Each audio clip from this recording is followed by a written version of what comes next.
Welcome back guys, ako po si Chucky. Welcome sa Tiyuki TV. Sa episode na to, magluluto tayo ng pakbet ala quarantine. Ito po ang mga ingredients: luya, sibuyas, kamatis, bunga ng malunggay, talong, okra, ampalaya, siling haba, tubig, pritong bangus at bagoong. Huwag na pong gumamit ng mantika. Ilagay ang sibuyas at luya sa kasirola. Igisa ng saglit. Dagdagan ng tubig at ilagay na din ang bagoong. Hintayin kumulo. Ilagay ang mga gulay sa kasirola. Iluto ng 15 hanggang 20 minuto. Saka ilagay ang sahog na pritong bangus. Ayan, tapos na po ang ating pakbet ala quarantine.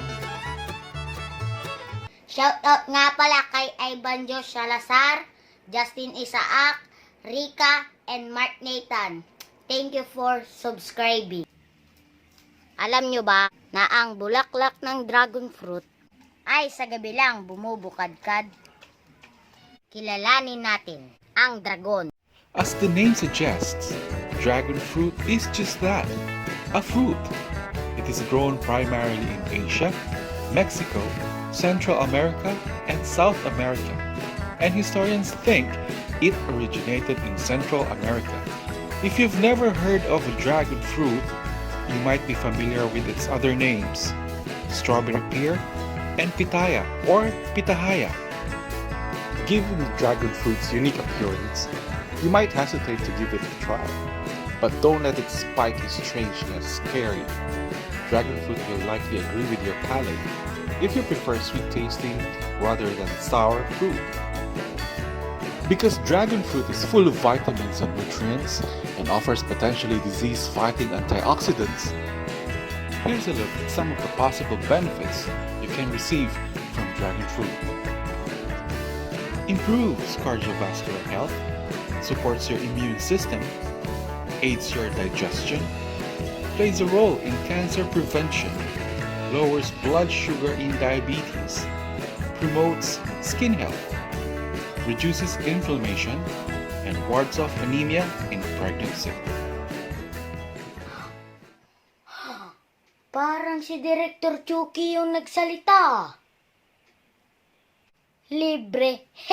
Ako po si Chucky at magbabalik ang Tiyuki TV.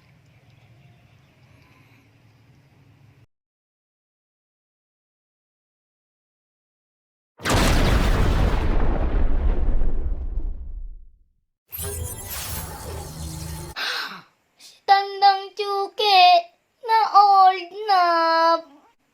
Kailangan natin silang tulungan na mag-pollinate para maging sigurado ang pagtuloy-tuloy nito hanggang sa tuluyan maging bunga. Simply take the pollens from the inside of the flower itself, which serves as the male, and swab it in the stigma, which is the female part, and that's it. You can also cross-pollinate using other pollens from another dragon fruit to increase the chances of having a fruit.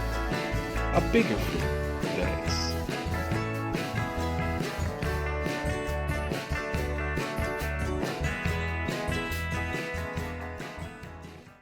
Meron po tayong pakbet, kanin, let's eat!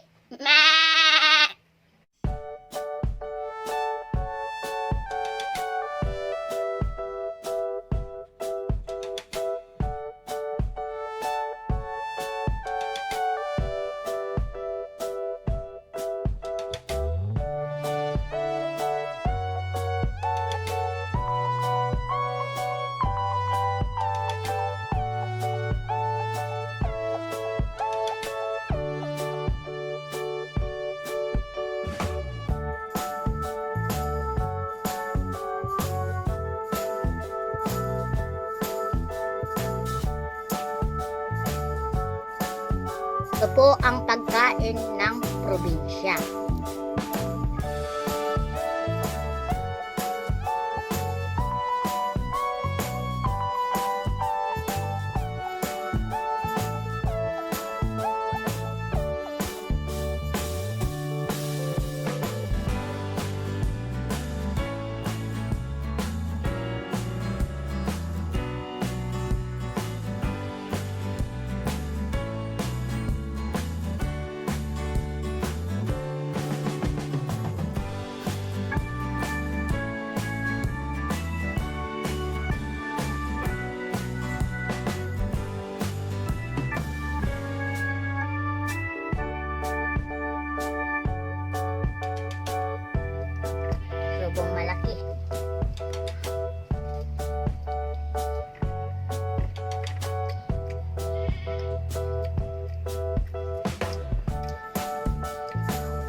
Don't forget to like and subscribe. Paalam!